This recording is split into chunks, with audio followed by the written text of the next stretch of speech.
What's going on, everybody? Back here for another episode of All In. Brother Quan, what's up with you, bro? Man, just another day living life at all in, trying to get a little good betting strategy going. We got some future lines coming up for you. Yes, sir. Yes, sir. Well, let's get straight into it, bro. So first, I just want to say real quick, we saw the last undefeated team get knocked off yesterday by a team with no name. But even despite the loss, they still holding firm at that number one spot in the AFC. Coming in behind them is Kansas City at 2, Buffalo 3, Tennessee's holding the 4th spot, Cleveland's 5, and then to round out 6 and 7, you got Miami and Indianapolis. So what we're going to talk about today is the AFC playoff picture and our predictions. So Quan, I'm gonna go right to you, bro. With the way it's laid out right now, how are you feeling about the AFC heading into the playoffs? Man, the AFC is pretty competitive right now. You got a lot of good teams that are kind of showcasing a lot of what I would say maybe late talent that people aren't prepared for. We don't want to dive too deep into a Steelers loss yesterday, but that actually it didn't surprise me. And when I look at a team like who a Steeler maybe matched up against, maybe matched up one of these, some of these other tiers that are kind of just pushing the playoff rankings. And if they get in a battle where they line up with either Tennessee or like an Indianapolis Colts, I think they take a loss. So I think the AFC is honestly it's damn competitive, is what it is. Fact. And there's a lot of talent out there, and there's a lot of guys that they don't have that, they're not going to be seated higher than who they're going against. And in the AFC, man, you heard it first right here on All In, at least from Quan, that you'll see a lot of what I call seed upsets. What you think, bro? Oh, this is definitely the year for it, brother. I definitely agree with that. Especially not to dive too much into the Pittsburgh loss, because me and you've been talking extensively about it. We saw it coming. It's hard to go 16-0. We've been seeing how Pittsburgh's played. We knew nobody was going to finish undefeated. But yeah, I definitely see some upsets brewing in the playoffs, especially if you got a team like Indy. If they go in at number 7, they're going to be a problem for whoever they play in the first round. So there's going to be some upsets. It's definitely going to be some upsets. So the way the odds are currently sitting, I'm going to just go in order of the current seeding. Pittsburgh is a plus 320 favorite to win the AFC from our non-bettors. Plus 320 means that a $100 bet would return you $320. So if you wholeheartedly believe in Pittsburgh, go ahead and put your bread on them. Kansas City's, even though despite being the 2 seed, they're actually the favorite at minus 110. So the minus is a little different. You have to bet $110 to return $100. Anytime you see a minus, just know that's the favorite right there. Buffalo, go ahead, bro. Now, real quick, I know this really wasn't, kind of on our agenda, but that's the whole deal with the podcast, kind of go off the fly. Real quick, could you circle back into how Kansas City isn't really the favorite? How they are the favorite, but yet not seated as high, but yet their probability aligns a little bit different. Definitely. So these lines are obviously set in Vegas. When they see what we've seen in Pittsburgh, they're not going to be the favorite. Despite them technically holding the number 1 seed, that's not necessarily how the odds are going to be shaped off of that. So the house is obviously tilted in Kansas City's favor. There's been a lot of bets going in Kansas City's favor. So obviously that's why we see them as being the favorite over a Pittsburgh, who is still the number 1 seed. Gotcha. Yeah. Which that taps into what we were talking about when we first opened up, where you'll see a lot of, upsets, at least from a seed standpoint, where they're ranked at entering the playoffs. And the guys in the house, they rarely are off, those lines. And just by record, just by things like if we entered into the playoffs today, Pittsburgh would have to be number one, and but yet they you know what I'm saying, they wouldn't bet their money on them. I know I ain't bet my money on them. And that's before yesterday. Yeah, I seen that about 6 weeks ago. Going back down the list, you got Buffalo at plus 750, Tennessee plus 1,400, Cleveland plus 1,400, Miami plus 2,500. So if you really feeling froggy about Miami, you better strike now. I wouldn't personally advise it, but if you got a gut about Miami, at plus 25, I go ahead and strike. And then Indianapolis plus 1,400. So you see the odds, obviously, the way Vegas, Kansas City's the favorite, and then Pitt second and Buffalo. So they're saying one of them top three seeds, that's who the house is predicting to win the AFC. So with that being said, Quan, who do you think is going to win the AFC? Man, it's really a tough scenario for me. I think a quick mind pick would, you know what I'm saying, you kind of tied into Kansas City, right? That's what a lot of people say. That's kind of what the house is going with as well. But I see a Bills team. They've been strong all year. These guys have been strong literally all year, and I like every loss that they took. And I wouldn't say that I like how they took every loss, because I mean one of them, you know what I'm saying, that they got beat up a little bit. But I think from a whole team standpoint, they have been legitimately performing as a team all year long. I mean, I'm just gonna go into their losses. You know what I'm saying? Everyone's on this Cleveland wave because Cleveland's 9-3. Well, so is Buffalo. But when I tap into why they are 9-3, I like their wins, and with their loss, I mean they're what? I mean a 1% chance that on one of their losses, I don't even know if that's 1% that Hail Marys get completed in the end. Yeah, it's got to be less than 1%. Got to be less than 1%. So, you know what I'm saying, they're a Hail Mary away from being 9-2 very easily. They took, you know what I'm saying, took some other loss, took a loss to Tennessee, which that's one of the stronger teams that we're talking about. Definitely. So I'm actually on the Buffalo wave.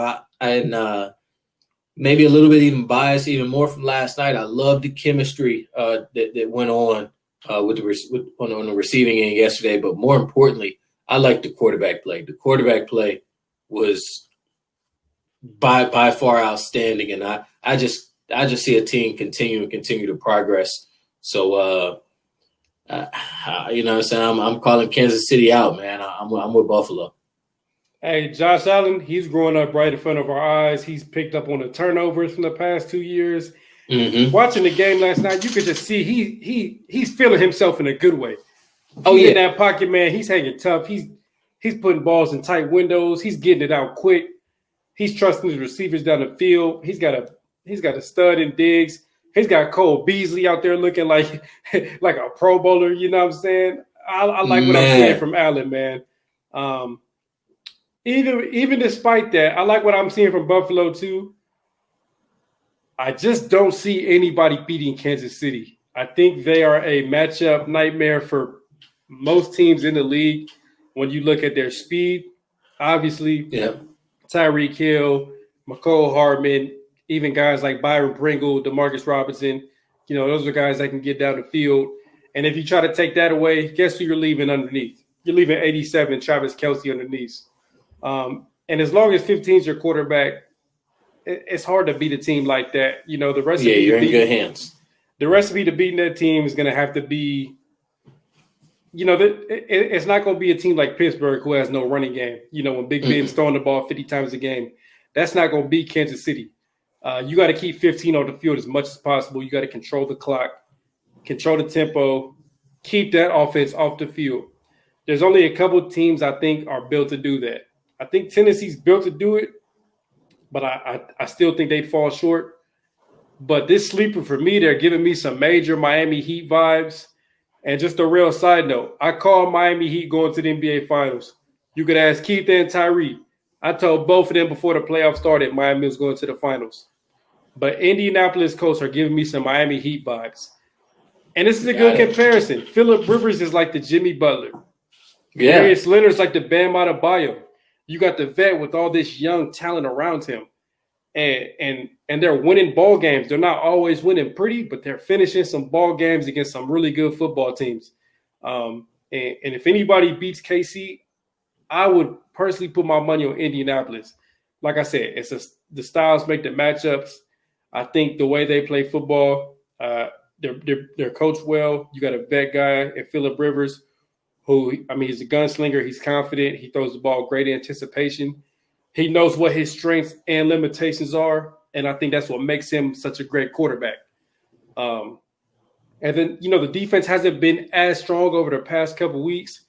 I know they've had some guys out on the COVID list and so forth, but as they get that group back 100%, I do think they can give KC some problems if they were to run into them in the playoffs. So if I had to pick a team not named Kansas City, I would pick Indy. But I just don't see anybody beating Kansas City this year. Gotcha. Yeah, man. I love that Indianapolis language that you talked. And when you really dive in and you really watch football, I mean, you hit right on the money. I mean, they've been a strong defensive team that's held them all year. Facts. You know what I'm saying? The past 2 weeks, you know what I'm saying? Like you said, there is some things with some illnesses. You know what I'm saying? They're not 100% with their core. So that plays a big part. The only problem that I have with Indianapolis is when you are going up against a guy like 15. I love the Phillip Rivers effect. I think he's, I mean, simply just from him getting on a new team. I mean, same Phillip Rivers. He's still talking what he talks. He's still talking his trash. He's still good for it. But Phillip Rivers is truthfully being a leader. I mean, he's calling out defenses. He's shining. He's showcasing that he knows what he's doing. My only fallback on them is I don't know if they have the intensity, because even as great as the Colts defense is, when you got 15, he's going to score points. Definitely. I don't know if they have enough offensive intensity to keep up. And that's my only thing. But like you say, man, that's a good. I would love to see that matchup though. I mean, I could definitely agree with that. Maybe they don't. I mean, going against the Chiefs, I look at them a little bit like the Warriors. You know what I'm saying? Yeah. Before all the injuries, a lot of teams I think fell short trying to play their game. You know what I'm saying? Like, we're going to just try to outshoot the shooters. That ain't going to work. Just like Indy or anybody else, you're not going to out, the big play offense. You know what I'm saying? You're not going to out-throw Patrick Mahomes. Like, it ain't going to happen. You gotta get a different formula to beat them. And I think a team like Indy or a team like Buffalo, I even think Tennessee, even as kind of bad as their defense has been this year, I still even think they're a team that could pull that game off versus Kansas City. But I do agree with you. I just think teams have to not worry about trying to I think that's kind of how Oakland's fell short playing Kansas City last week. It's like you guys are trying to play Kansas City's game a little bit. I mean, they're almost trying to turn into Kansas City, trying to get all these fast guys on offense. They don't got Patrick Mahomes as their quarterback. So, you know what I'm saying? Like, y'all got to stick to your game plan and try a different formula to take those guys out. Yeah, man. No, I love that, what you just said. I mean, because like you said, if a team is going to beat them, you know what I'm saying, it's going to take somebody who can stay true, you know what I'm saying, to the dynamic of their makeup. And I totally agree. I mean, the Colts, they're playing the same ball they've been playing. You know what I'm saying? Buffalo's playing the same ball they've been playing, and they're comfortable with playing it because it's been working. Definitely. And so, but yeah, other teams, you know what I'm saying, anybody else, they absolutely would have to adjust to that. And that's a tough adjustment to make. That's very uncomfortable.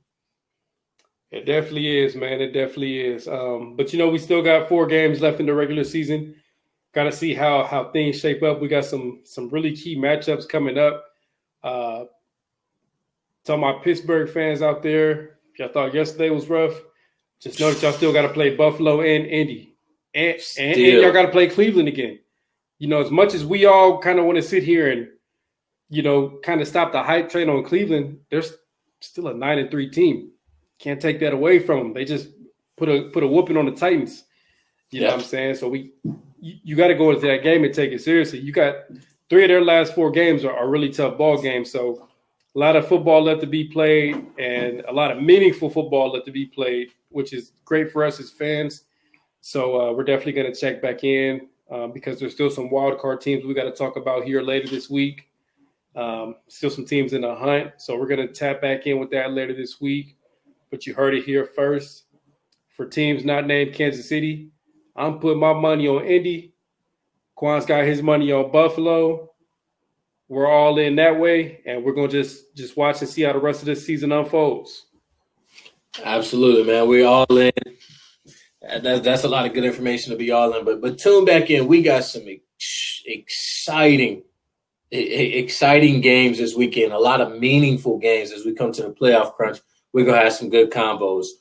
You know what I'm saying? Make sure y'all tune in with us. Definitely tune in. We appreciate y'all watching. Go ahead. Please do us a favor. Please hit that like button. Subscribe to our channel. Share. Support any way you can. We definitely appreciate y'all.